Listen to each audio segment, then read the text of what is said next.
when you were growing up, there was a little girl who was told, you can't sing. I believe in myself, so I take risks. And what happened to me, I had just left the city and then suddenly the world stopped. That's where I got discovered by a famous band. 10 years ago, I didn't even value anything about myself. But as soon as I worked on that self-value piece, the business blossomed. One of my biggest values, in fact, it's actually probably number one, is kindness. You cannot coach attitude. The little girl that was told she couldn't sing, what did she learn about bravery that has led her to become Starling? It makes me so emotional because I've never given her... Don't Work Harder is the show for entrepreneurs who are ready to catapult their business forward, because we believe it's not about working longer, harder or smarter, it's about those braver moments. One bold move is worth 1,000 small steps. So rather than those small incremental movements that are moving you forward at a much slower pace, we're going to share with you the stories of successful entrepreneurs who've taken those big, bold steps to move them forward. This show is brought to you by Atomic, and I'm your host, Suman Randhawa, and I'm here not only to share with you the stories of entrepreneurs and the success that they've had, but you'll also walk away with the insights of what they did at that exact moment when they made that change that moved their business forward. Starling is an iconic talent that took her from being discovered in a bar to becoming a pop singer after being told that she couldn't sing. One day at the end of a shift, working in a bar in a private members club, she decided to start singing. And in the audience was a member of 07, one of Sia's first bands. So the rest, as they say, is history. 3 EPs and a debut album in the making later, Starling sings about courage, darkness, and coming through every fire stronger than before. With millions of streams under her belt and being compared to the likes of Lorde and Bastille, her music has had millions of downloads, and she even had her music played on Love Island. In 2020, when she couldn't tour America because of the lockdown, she started speaking online, and she had such an impact that she was soon starting to coach other creatives. This was the birth of her working as a coach alongside being a singer and songwriter. Last year, she did an unorthodox house concert, which was a tour that went viral, where she said she was tired of being online and wanted to meet people in person, and that's where the house tour was born from. Pop star, singer, songwriter, and coach. Starling, you are an icon. I can't wait for this conversation. Starling, iconic to meet you. Iconic to be here. It's so great to have you here. So obviously you heard my little introduction there, and the thing here is, I know that when you started that coaching business back in 2020, alongside being singer and a songwriter, but obviously you suddenly weren't able to go out and tour. Literally. In 9 months, you were making over 6 figures. I thought artists were meant to be poor.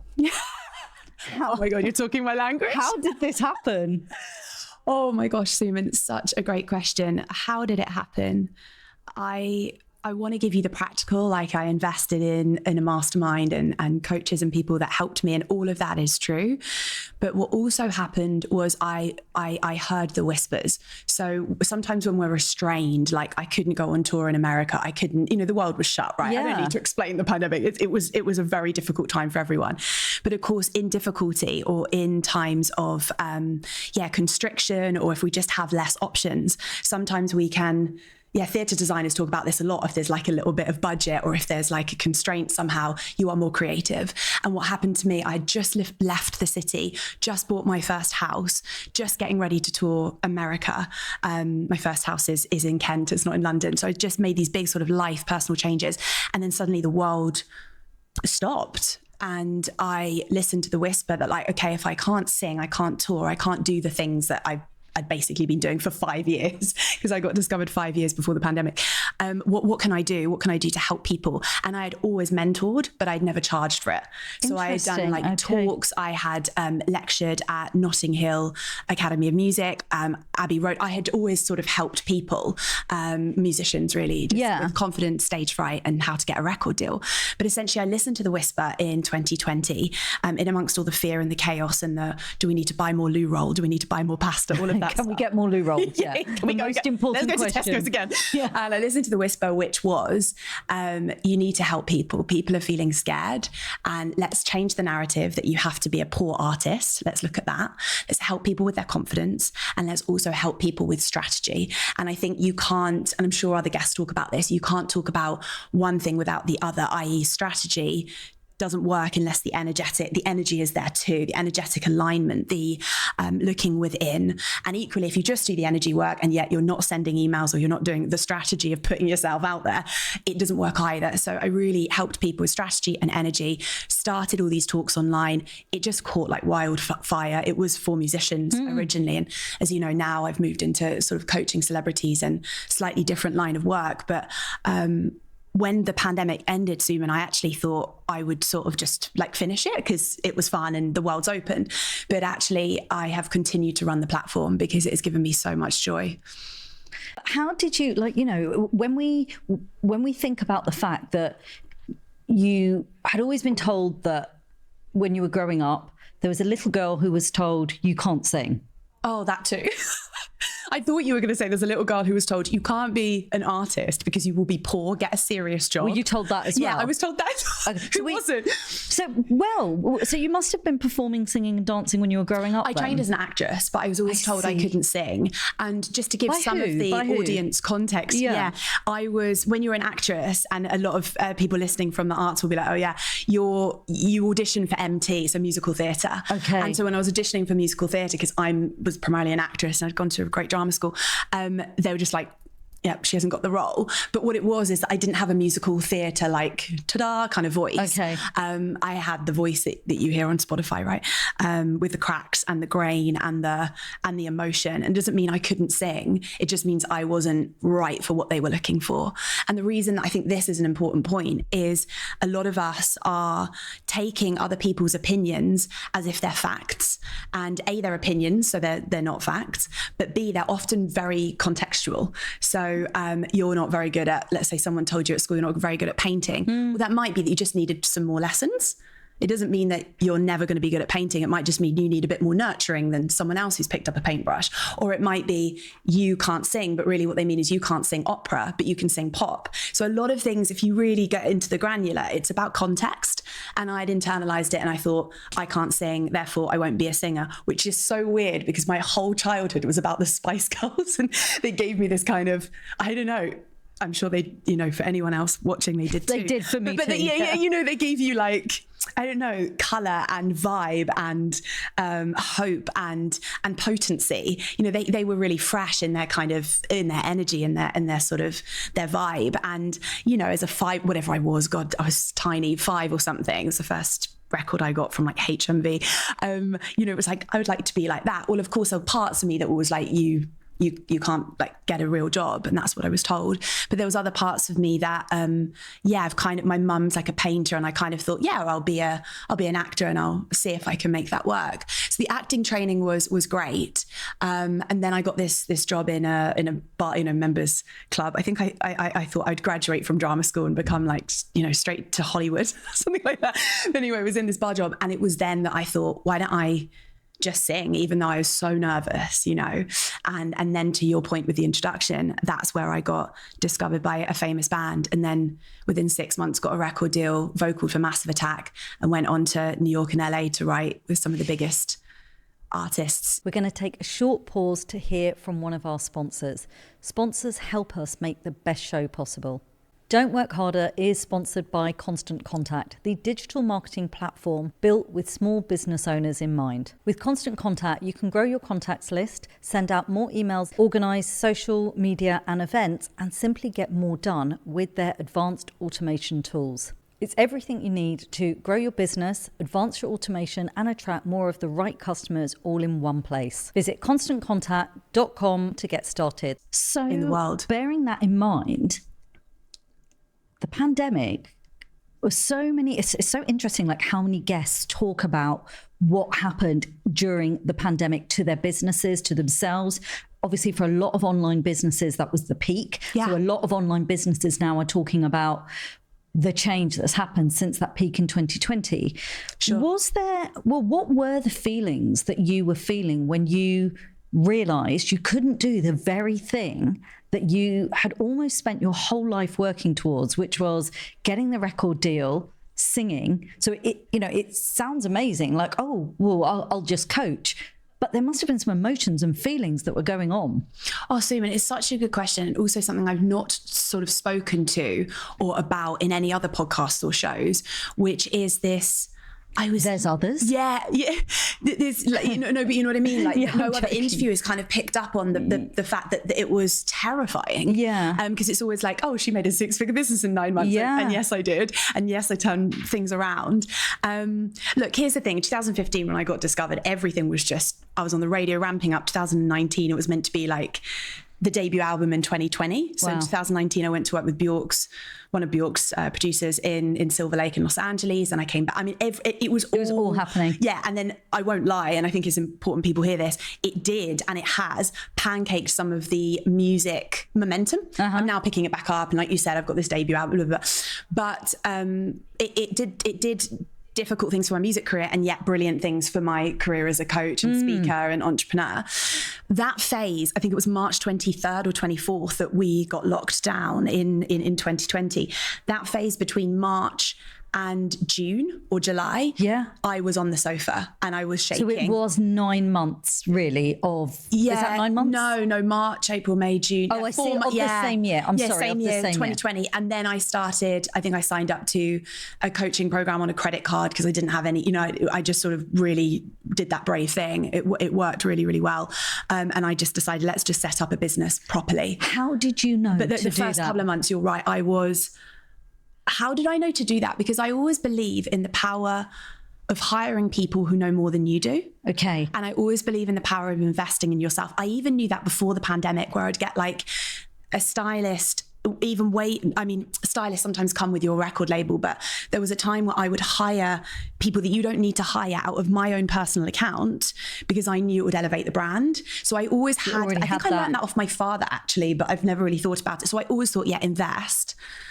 But then, I've always thought that. But then to your point, there was something about like, okay, Starling, if you're going to do this properly, you're going to need to like get in the room with other entrepreneurs or be led in like how you launch or email chains or ads. Or sequences. I was like this. So how did you, on my laptop everywhere. Can you remember what was the first thing you did to get yourself to a place where you went from being in the sofa to, I know that if I put myself in the room with people who are going to help elevate me? How did you find the first coach you worked with? How did you identify the very first program you were going to launch? One of my friends recommended this coach, and I trusted you trust your friends, right? Yeah.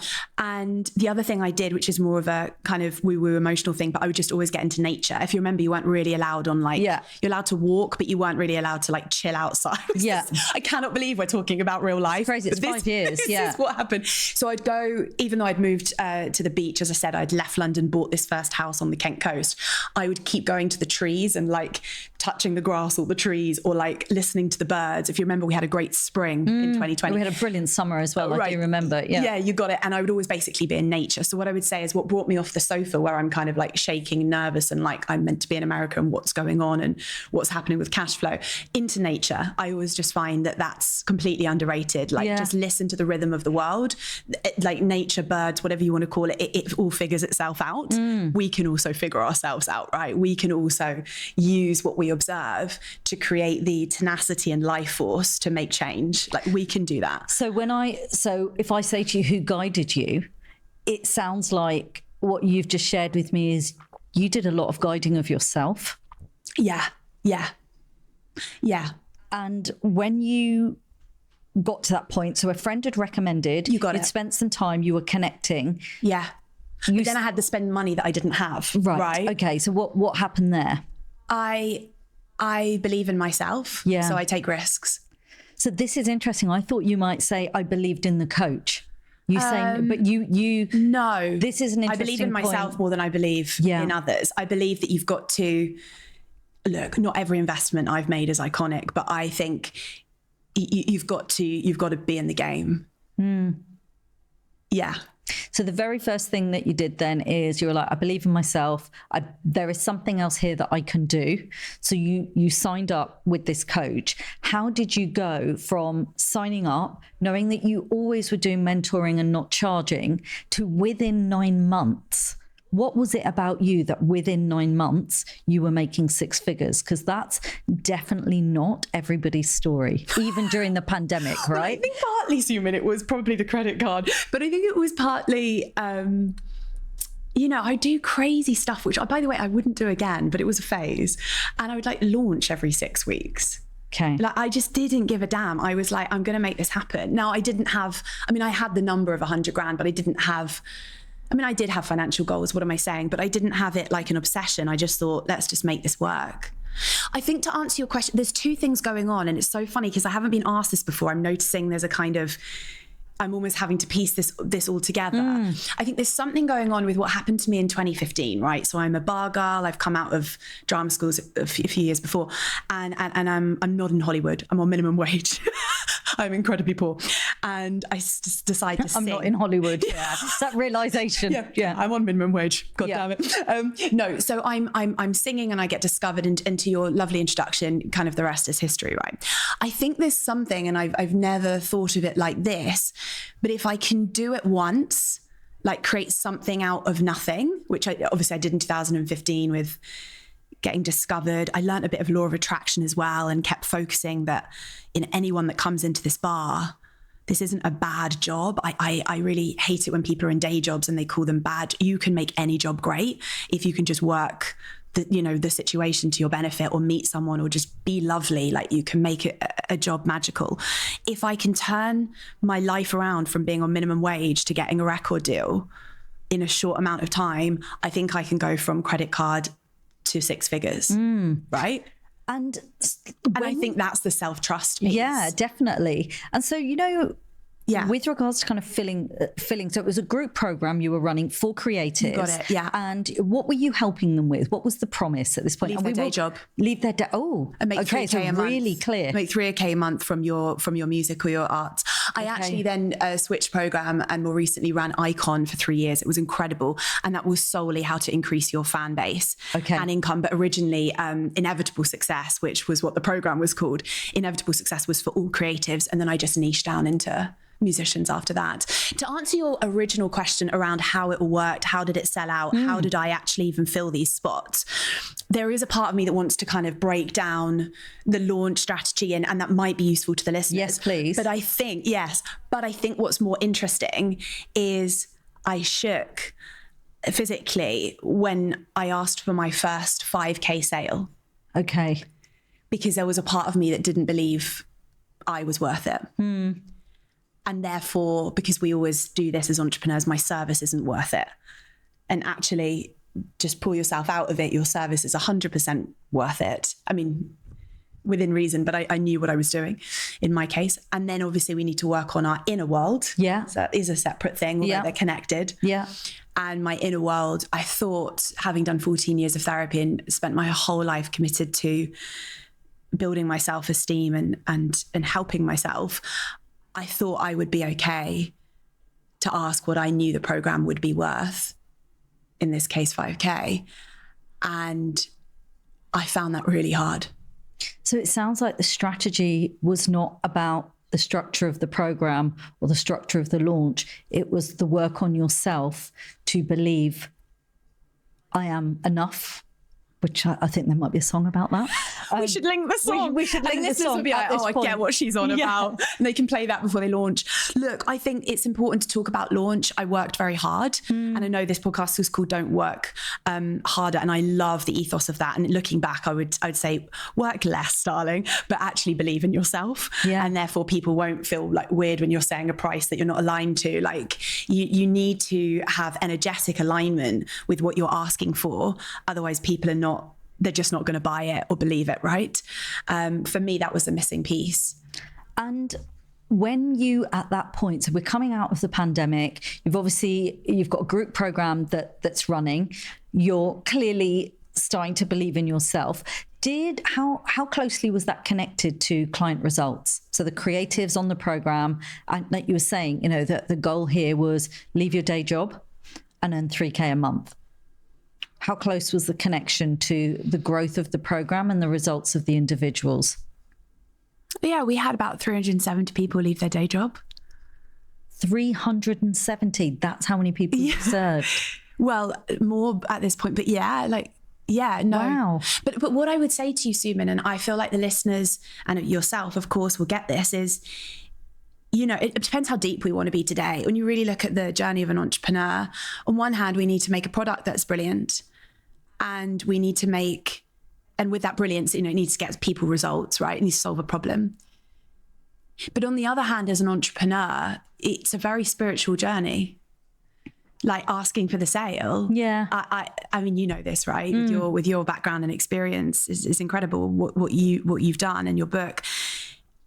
For me, that was the hardest thing, is to not shake or cringe in the name of asking for money for my business's work. And when I solved that, the rest is history. That's when you start to see the change. Yeah. And when you got to... And now my private work, like with the celebs and the one-to-one stuff, because I'm not really doing groups, just not as we're filming. I mean, I'm not saying never again, but at this point of filming, I don't even flinch at saying what it is to work with me privately, because A, I just know it's worth it. And of course I've got more experience and so on. Yeah. But B, I've done the inner work to know that if I don't value the service or my time, or if I don't value my energy, by the way, this was me 10 years ago, I didn't even value anything about myself. But as soon as I worked on that self-value piece, the business blossomed, yes, but also my personal life blossomed, the quality of my relationships blossomed, my now marriage, because we were going out for 8-9 years, but I'm now married to him, that's blossomed.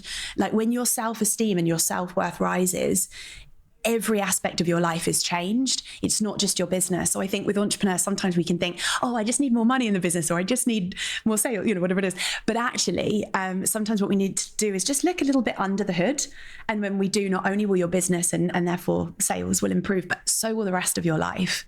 Yeah. And I think it's a really refreshing conversation because, you know, obviously we are fortunate enough that through this work, I get to speak to so many incredible entrepreneurs, and I love hearing the stories. And I know that, you know, our audience are going to love hearing the stories, but I think it's really valuable to hear about what happens alongside strategy, because sometimes the focus is so much on strategy, and I think strategy is important, but this for me is a conversation that runs in parallel to the strategy, which is that the strategy without the self-belief and the knowledge is, because actually the knowledge is always there, but sometimes what's letting us down is our self-belief. Yes. So, I mean, I do want to talk about things like, you know, when did you decide to then get a team to support you? But before I go into that, so when we came out of the pandemic, it sounds like your business was in a really good place, but you were still a singer-songwriter. Yes. What hat were you wearing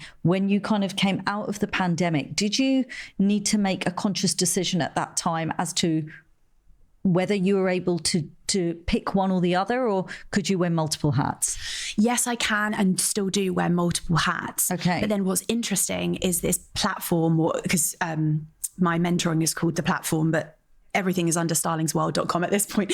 The point is, I thought, like you're asking, the pandemic ends and then we like open the door and it's a new chapter. Yeah. I don't know if you found this, but the pandemic just kind of faded, and so life just started to come through again, and in real life stuff happened, but it was never like a boom boom. Whereas, like, I don't know how to describe this except for boom boom. I'm now doing like music, so like we just changed the drum to a boom boom. But you know, the pandemic, it was literally like the world that felt like, whereas this didn't. I don't know if you found that it just sort of like everything started to change, and it was a way more like a smoother transition, right? Yeah. To your point, I'm doing both. As I mentioned earlier, I thought I would maybe just close it down and be like, right, back to the singing. Yeah. But I've loved it and still continue to love seeing people transform so much that it's so rewarding and joyful. That I've continued to do it. What I would say, Suman, is I'm moving more, there's two things that are happening within me right now. I'm moving more into a space where I would, you've heard it here first, like to write books so that I can help more people and not worry about, you know, whether they can afford it or not, but just essentially share my teachings and my thoughts. And that would be amazing if I could do a book or some books in the next 3 to 5 years.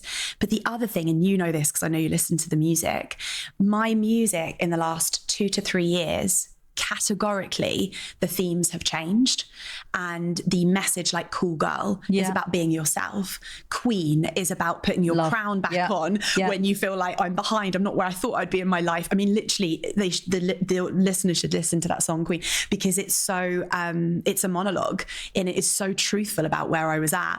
And the chorus is so uplifting. So you can see in my lyric, I won't go through the whole songs, but you get the vibe that the lyrics have shifted. And now this debut album, which again, I thought would come out in 2020, but is going to be, you know, at the end of this year and next, is going to be about the hero's journey in song. And it's going to be turning that pain into power, doing, you know, making the impossible possible, all that kind of thing. And I don't think that could have happened if I hadn't set up the business, become an entrepreneur, essentially nailed it. Although it wasn't, you know, I'm not going to lie, it wasn't flawless, but I definitely achieved something there. And I can't not be changed by that business or by the pandemic. And that feels amazing then that somehow the music, see how everything's connected.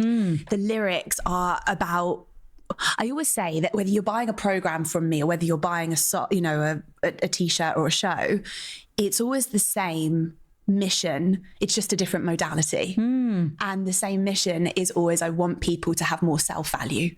I want people to see that they are enough, but they've got what it takes. Yeah. And I guess what you're sharing there is, regardless of which platform you're reaching them through, actually the mission and the purpose are the same. You got it. Literally, you've said it exactly. Yeah, that's exactly it. So when, you know, I can see now how useful getting an understanding of business is, even in what you're shaping now. What is it that helped you understand that there are other creatives out there that were missing the business side of it, and that was potentially what was holding them back? Because I think so many people, whether I talk to artists, musicians, other creatives, they sometimes feel like there's some kind of compromise if you're monetizing to a successful level what you're doing. How did you identify that, and how do you work with others? It's a great question, Suman. All your questions are amazing, by the way, I've got to say. Thanks. You are amazing. Look, because I'm not a teacher, I'm not a teacher or lecturer not doing it. I'm not, no diss to any teachers or lecturers, but because I'm not someone teaching this who's not in the industry, because I'm in the industry, essentially. Right. I know that, for instance, independent artists, of which I'm now one, I was with labels, I'm now independent, don't make very much money, if at all, from royalties. I do know how you make money from shows and merch, and I do know how to create 5 income streams for you so that you never have to depend on just one. Okay. And I do know that you're a brand, not a singer. And I do know that when you lead with your mission about how you want your audience to feel, or the community you want to build, or what you want to say in your work and lyrics, that's what creates a long career, the longevity that artists want. The reason that I know all of this about like what makes you money, what doesn't, the fact that we're not in the 90s with the Spice Girls where you buy a physical CD for $9.99, and therefore us musicians are just not making money in the way we used to, let's just be honest. Instead of being Debbie Downer on it, I'm just like, cool, so where do we make money? How are you going to make 3 to 5K, whatever it is, or more? How are you going to do that as an independent artist? And because I've been going through that myself in my life, and I was thinking about this morning about all the trainings I've had with like part work, IFS, tapping, nervous system stuff, all the trainings I've done, good. But actually what's really good as a coach is if you've got experience in what you're, in your niche, what you're specifically sharing. And of course, because of my music career, I'm able to understand in the moment what's working this year, not what worked a few years ago, like now, what's working now. And the other thing is when you understand it yourself, you then want to, this makes me emotional, but save people's time. Like you want to not have them have to spend the hours or the years guessing or trying things out. And you just want to go, hey, by the way, in 6 months, you can have it too. Here's the process. And that's a joyful thing to be able to give people. It is the know-how, so they're not messing around. And essentially any good coach or program should show you the fast track. I mean, what you're paying for is to shrink the timeline. Yeah. As I listen to you, it kind of like the logic is really clear for me. Like, it actually really makes sense. I guess one of the things that I wonder is, for creatives, brand is something that's big. Yeah, particularly if you want to, if you want to, like, I think there's a difference between making money and being commercial. You don't have to be commercial. You could just be commercially viable. Yeah. How important is it to have a big brand or following? So at the point at which you launched your group program, were you being spoken about in places, or did you have a social media profile? Like, what was the leverage that you had that meant that you had that level of success? Gosh, I don't know if I had leverage. I would say, I would say I built my my email list completely from scratch. I did use Meta ads at the time, whatever they were called a couple of years back, Facebook ads, and they worked well. And Starling, can you remember what you offered in exchange for back then when you launched this first group program? So that sounds really smart. Just a free talk, I think, as the lead magnet. Yeah, and on creativity. Yeah, I think it was something like 3 steps in how to leave your day job, or 3 ways to live off what you love. So you're so clear with your message. That's the thing that's really coming through. Yeah, something like just, you know, a 3-step. I mean, it wasn't particularly original, but like a 3-step thing, and it was an evergreen, so you could watch this video, or you could come to a live talk. Yeah. But just to be clear, like, even sometimes the numbers on the live talk weren't, you know, you get 100 signing up. Yeah. And there would only be sort of 50 people. It's just that I kept going. And then I sort of built this momentum. And as I said, I launched like crazy amounts. The other thing I would say that maybe gave me an unfair advantage, because I'm just trying to think about, everyone listening, about where they're at with their like brand or whatever, is because I had Starling's World Instagram already set up, and a good number of, it wasn't as many as now, but it was like a good number. I think that the audience watching, seeing these ads or whatever, my talk, whatever it was, could be like, oh, she's really doing it. And that probably helped the sale. Yeah. She's not talking about it. She's not a teacher. Like, oh, she's a pop singer. Yeah. And she's got this experience, and she's wearing these outfits, and she's got good numbers. Yeah. I can trust. I imagine they maybe thought, oh, I can trust. Yeah, I can trust that she knows what she's on about. Such a good point, isn't it? Because when people search us, they're going to end up somewhere. They're going to look at your digital footprint. Yeah. And it's, what is your digital footprint going to show them? Yes. And your digital footprint could just be one platform. I really want the audience to hear this, because a lot of the time I've been thinking like, I need to build my TikTok, I need to build my other things. But actually at the moment, Instagram is where I pour it all into. And actually, even if you've only got one platform, I'm not saying that you shouldn't eventually do more, but like, just do what you can within your capacity of your nervous system and energy. Yeah. And like, one is okay. Just make it something. Make one of your platforms where you pour your heart and soul into it, so it's something that you're proud of. And I always felt proud of my Instagram. I think now I need to do other platforms, and I think that gave people the trust piece of like, yeah, she's in the game, she knows the industry. I love this. So we've got building for the audience, then there's the credibility that you're not just teaching, you're also living this life. Perfect. Invested in the ads. And at what point did you, at that stage in your business, will bring you to kind of like the streams and where you are now. But at that point, at what time did you know, okay, I need a team around me to support me, or did a team come in? Oh my gosh, absolutely, Suman. I had to have a PA from like the get-go. So 2021 at this point? So you really did invest early in yourself. Yes, I had the coach business. And then the PA. So that was for the platform.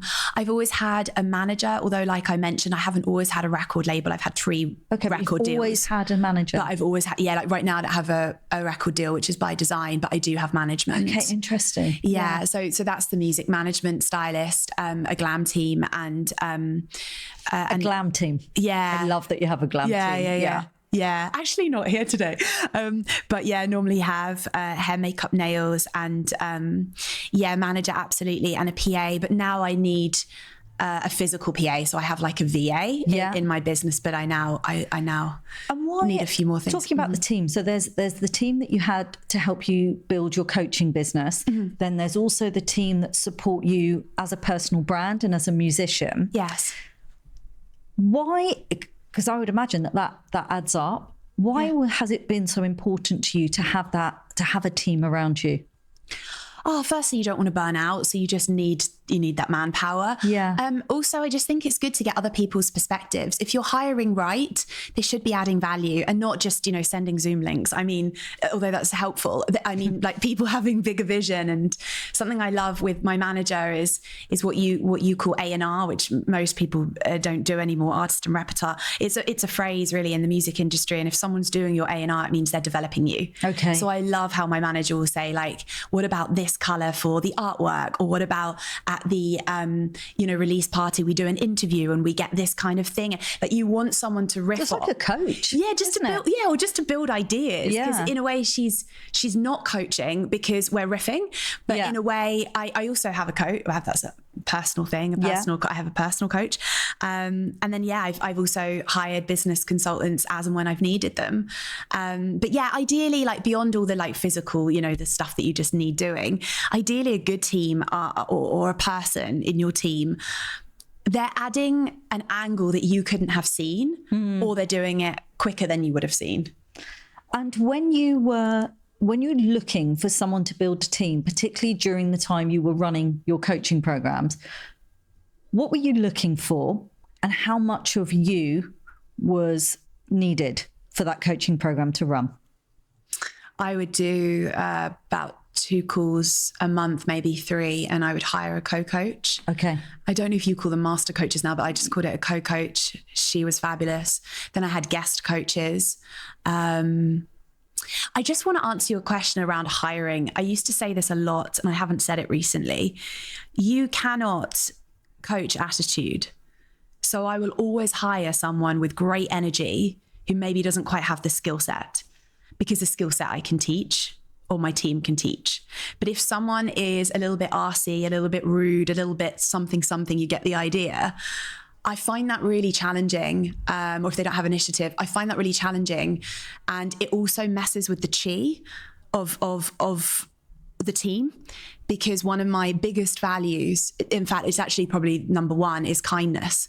So if someone comes into my team and they're not kind, and then probably the second value is excellence, a standard of excellence. If they're not kind or focused on being as excellent as possible, I don't care on their skill set.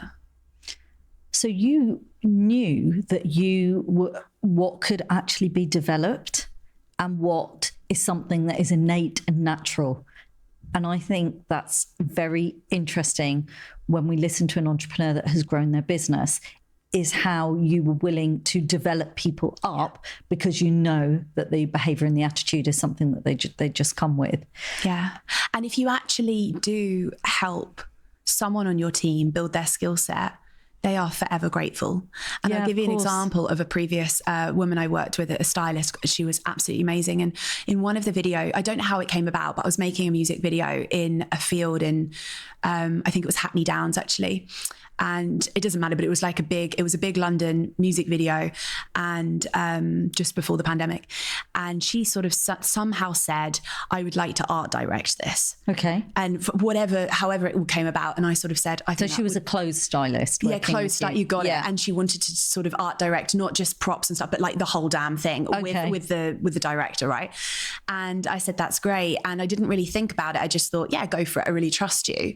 But the energy when you're putting someone in a position where they get to kind of upgrade their CV or upgrade the responsibility, they really, if they're the right person, they really take it seriously. Yeah. They're really grateful to you. And of course, I was just happy to see her stand up more on the platform, if you like, of more responsibility and more visionary work, which is what she wanted. So that's just an example, but I do it all the time with people that say they're a PA and they suddenly want to do like camera work or make content. Yeah, let's look at that. I love to help people grow.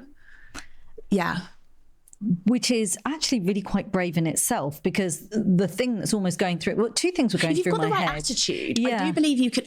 I think some people listening might actually be like, oh no, you need this skill set. But I think if you've got the right attitude and you're hungry and willing, you can be taught. But if you've not got the right attitude, I just can't. I've tried it and I'm just like, no, you're out. Yeah. You're just so out. Yeah. So with building a business, it sounds like actually there's an element of you have to take a risk, which fits quite nicely into, we talked about working hard, but we also know that what sometimes moves the needle forward the most is actually those bold and brave moments. So what times have you had throughout your career where the pandemic feels like it was one of them, but where you have had to make some really bold and brave decisions? I just did it recently, closing down a very, very, very successful program. Okay. And I could have run it for another 3 years. And that was the program called Icon. Tell me a bit more about that. What happened? I might run programs again, just where I'm at right now, and I can only speak in this moment. And of course, things can and will change. Yeah. I'm feeling that my legacy, for want of a better word, lies in legacy pieces like album, book, even a sort of a TV show that I'm making that I can't necessarily talk too much about.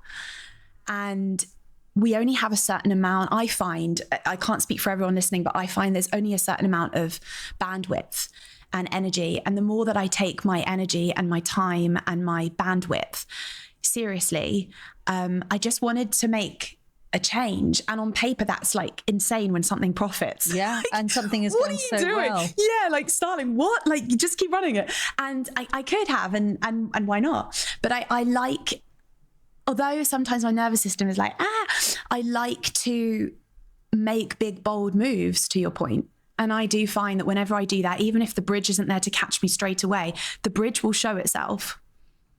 What was it? The bridge What was the voice that you were hearing that was telling you so strongly, walk away from this highly successful, highly profitable group program? What was it? I think, being completely honest about my personal life at the moment, or what's going on within my body, I feel like my energy is a lot more expensive. And I don't think if it's an age, I don't know if it's an age. Expensive. It's very expensive. So what I mean by that, just to be completely clear, is I don't know if it's an age thing. Now I'm in my 30s. I don't think it is. Or whether it's me coming off adrenaline and being busy all the whatever I'm going through something where I'm quite often tired. Okay. And as I'm working through this only for the last couple of months, as I'm working through it, you could say, or you could have an attitude like I've had of like, that's annoying, because it is. But the other side of me, which is another opposite kind of part, which is interesting, is the attitude of, wow, if this is a gift, what do I refine? And if I'm in my refinement era, then what I need to do is not just look at the bottom line. I need to look at my legacy, because if I die tomorrow, what am I leaving behind? And I think helping people change their careers is absolutely amazing. I mean, you're making me want to cry. This is not normally how it's meant to work. Wow. I'm so sorry. I always want to help people with their careers, but it's very labor. If you do it properly, like I do, I've got these one-to-ones, it's very labor intensive. So I want to also make sure that there's enough energy to impact the planet on an even bigger level, and I will always do one-to-one. Are you okay? I really felt that, honestly. Like, this is definitely not how it's meant to be. What about that did you feel? Well, this is about me interviewing you. So what Can I'm I going to say, I think I felt it deeply because I believe it's important. And I guess on a practical level then, so it resonated, which might be why it touched me, because it resonated. And I think a lot of people watching, listening will be feeling the same. So, but it's also the openness with which you share. But a question to ask you, what was the first practical thing that you had to do? So we know, so I can hear what you did emotionally. I can hear what you did mentally, practically. Yes. What do you have to do in your business when you are making a transition? You have to be so fixated on what you want rather than on what you don't want. Okay. And as human beings, and I mean this with so much love, because I am also a human being with this attitude and flaw, we are obsessed with focusing on what we don't want. I don't want him to leave me. I don't want to lose the job. I don't want the day to go wrong. And all of that, if you think about it, is the propensity to focus on what we don't want. But if we're so fixated on that 10K month or whatever it is that somebody wants, or getting the record deal, or getting signed. I feel like this is free therapy, by the way. Like, I'm loving this. I'm actually going to turn to face you even more because I'm here for this. Yeah. If you can get so obsessed with what you want, and even though there's sometimes no evidence to prove that it'll ever be yours and you feel like you're crazy, if you can be so focused on what you want, I promise you, it's called confirmation bias or manifestation or the reticular activation system. It's all the way that when we focus on, let's say, the yellow cars outside. If we leave the studio and I say to you, Suman, go and tell me how many yellow cars, you'd be like, oh my God, Starling, there's so many yellow cars. I saw. And there are not more yellow cars. Let me tell you, you've just started to focus on the cars that are yellow. And if I tell you to focus and focus and focus on that financial goal, and you've got the right coach in your corner, you're going to hit that financial goal. Okay. Does this make sense? It does. So practically, how long before had you made the decision that you were not going to be renewing the cohort, or that you were not going to be calling in the next cohort? Like, how long had that decision process? I do things around every quarter. So it's about 3 months. Yeah. So actually, 3 to 4 months. So you knew 3 to 4 months in advance. Yeah. And I never break contract. I know some coaches, and I don't mean to give shade. I would never, ever pull someone out of the middle of a cycle. Of course. So like they work with me minimum 6 months, maximum 12. I would never say, oh, we're like, I don't fancy this, we're done. I always see people, depending on what the contract is. I am very, what's the word? Diligent isn't the right word, but you get the idea. Yeah. I'm congruent. That's the word. So if I say I'm going to do something, I do it. So what is it? The landing page got switched off. The ads were turned off. That's it. Yeah, so and the sales team have just put they take calls and stuff. Yeah, they've just been put on hold for a bit, and they're just focusing on the album and the celeb one-to-ones. Although to anyone listening, I also work with people that aren't celebs. I just find that people with a public profile like to hire me because they understand, and they know you understand. Yeah, they understand. They understand. I understand. Was there there's a lot to juggle? Was there any feeling of loss when you said, in fact, that's a better question. I feel very responsible, Suman. I feel very responsible that if you can help people, you should help people. Yeah. But I also know that I'm intelligent enough to do that on a bigger level. That's like I've been toying with an idea of like a YouTube channel, who knows, whatever. But like, how can I help people on a bigger level? I'm also quite fascinated at this stage in my career on things being less premium. So while I think it's very good to teach like high ticket and how to sell and everything behind that, what about someone who hasn't got that yet, but really needs you?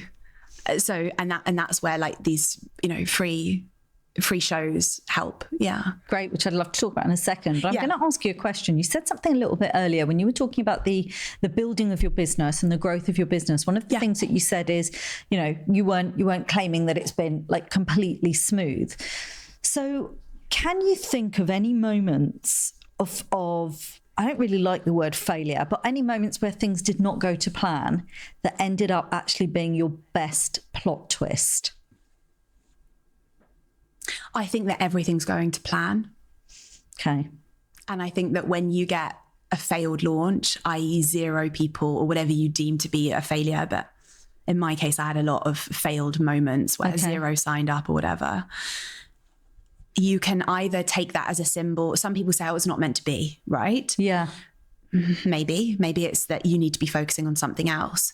But before we start throwing in the towel, often we're just being tested to see how much we want something.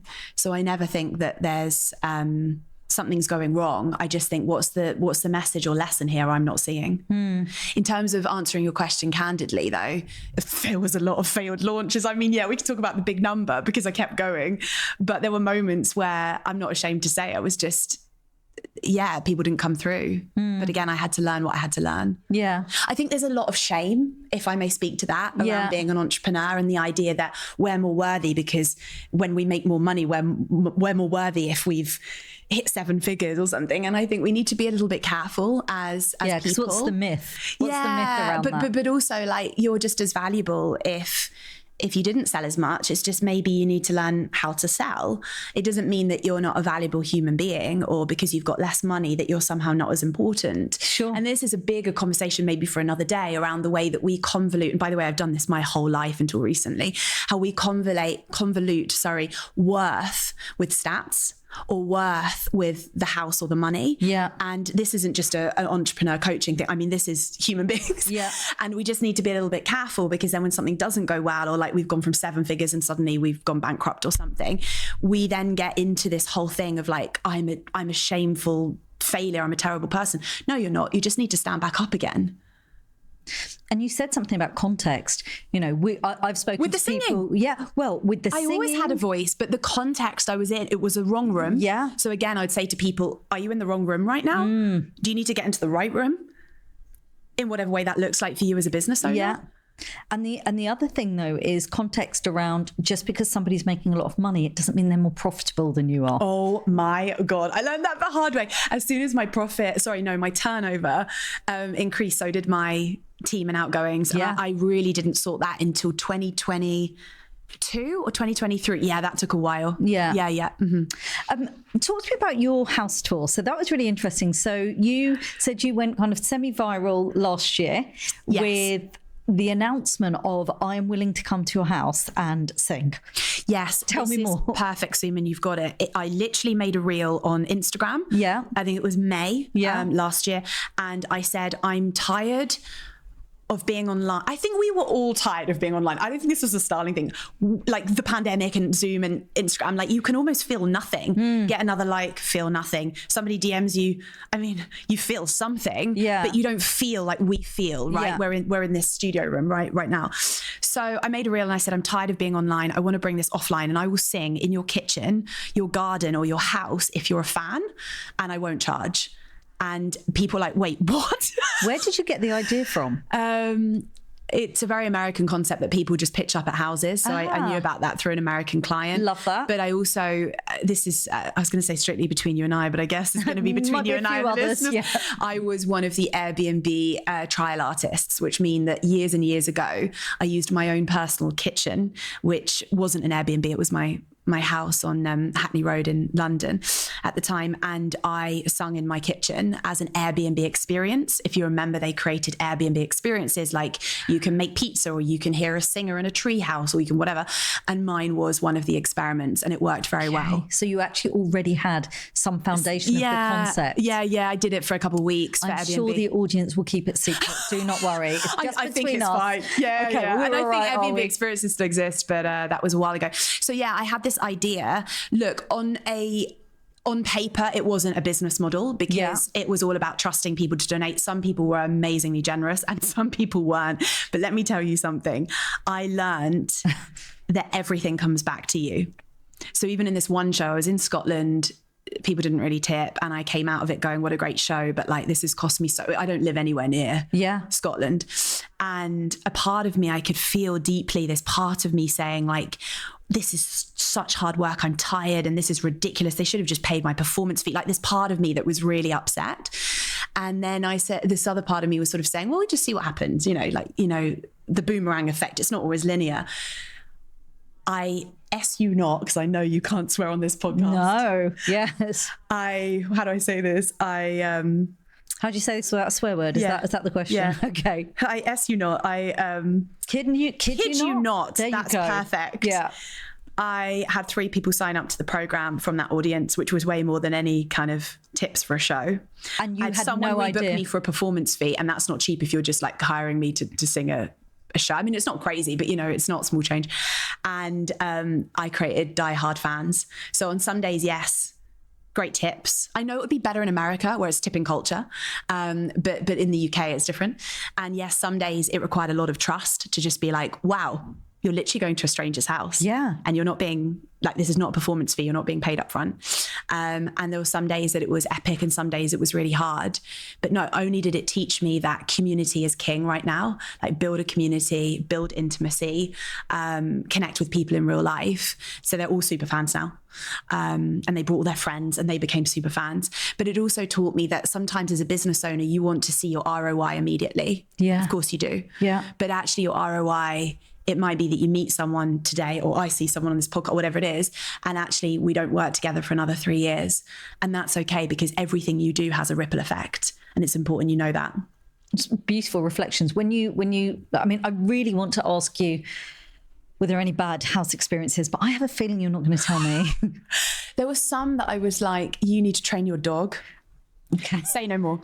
And there were some that the hygiene level was not good, or like they didn't fancy bringing their kid to school. And I was like, I don't think this is great parenting. But that said, I'm not a parent, no judgment. Yeah. And that said, no one raped or murdered me, which was great. Okay. Yeah. I did Zoom interviews with everyone just to make sure that they weren't going to do either things to me, and can tell you that everyone that I met, the general public, were lovely legends. What did you learn about people?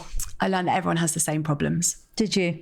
They're either worried about their kids. Up and down the country. They're worried about money, or they're worried about their health. And the reason that I found that out is because, I should probably say, the concept was a concert, but it was also half conversation. So you do 30 minutes of pop music. So I sing my songs, that's the concert. And then you do 30 minutes of conversation, which I called the circle.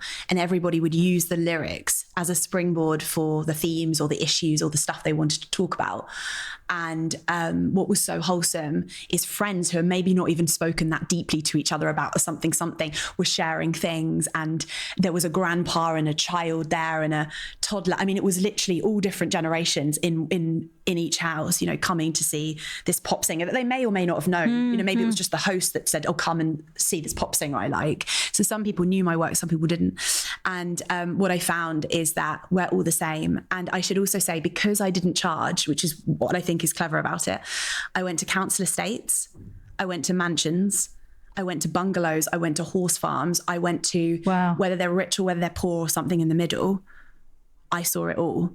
And that's what I mean when I'm really serious and I say it with such conviction, because I know it to be true, that we all have the same stuff. Beautiful reflections. You named your era earlier, and interestingly enough, it was one of my questions. Talk to me about the era you're in now. So we've got a debut, do we call it an album, a debut album? It actually, although I've been in the game 9 years, it actually will be an album. I've released a lot of singles and EPs. Yeah. But we're building now to this album, debut album. Incredible. So what tell me a bit about the era. I think you might have said the word Renaissance earlier. Is that right? Did you say Renaissance? Yeah, I'm in my refinement era. I'm in my refinement era, but I like Renaissance too. Refinement era, I'm in my easeful era. I'm in my confident era. Lovely. And I'm in my leadership era. And what will that allow you to do in terms of this mission that we have? I just hope it will create a life where I have a lot of positive impact on people, whether it's through the music or through the talks or whatever. I also hope for me as a woman, it brings me more balance, because what I didn't have so much in the pandemic attached to my laptop was balance. And as I said to you recently, I found myself around this energy piece, feeling like I can do less, but what I want to do better. Yeah. And that's what I mean by refinement. So I hope it brings people positive impact. But what I also hope is it brings me inner harmony and peace, which I'm now feeling. And I imagine as I keep refining my projects and my output, I'll feel that even deeper. Yeah, and I think there's something you said earlier about my energy is expensive, and then a little bit later, I know you said it's because you find perhaps you don't have the same energy levels as you might have had in your 20s. But going back to context, looking at it a different way, actually the concentration of this energy is so valuable that you are saying, I want to use it more wisely. I haven't, Suman, you've just given me an epiphany. Thank you so much. You're I need welcome. to pay you later. Yes. But it's maybe not about the 20s or 30s, although there is a part of me wondering that. It's maybe that in my 20s, I was running around so much that there wasn't the level of presence that I now give and have. And because I'm giving more presence and want to be more grounded, present and alive in every moment, it means I just need to do less, but do what I do better. I think that's what's going on, but we're in real time right now. So I'm not, have me back on next year. Okay, we'll do that. I'll figure it out and tell you that. That's a deal. Yeah. So before we wrap up, I want to ask you a question about the little girl that was told she couldn't sing and that artists are poor. What did she learn about bravery that has led her to become Starling? Oh, it's such a good question. It makes me so emotional because I've never given her the gratitude for her bravery. That younger version of you that thought, I'll start a business or I'll become a pop singer. Yeah. I think there's two things going on with bravery. One of them is sometimes when you have a tricky upbringing. So I had food on the table and I was very fortunate, but I was around addiction and mental health and a lot of violence. I've had a lot, I'll talk about it on another I talk about this a lot in other shows, but I didn't understand that it's safe to be scared, because when I was scared for my life. As a little kid, there was a lot of things that happened to me that just shouldn't happen. And if anyone's got that kind of a background, you can sometimes think that being courageous or doing something that's scary will mean that you're endangered, you're not safe.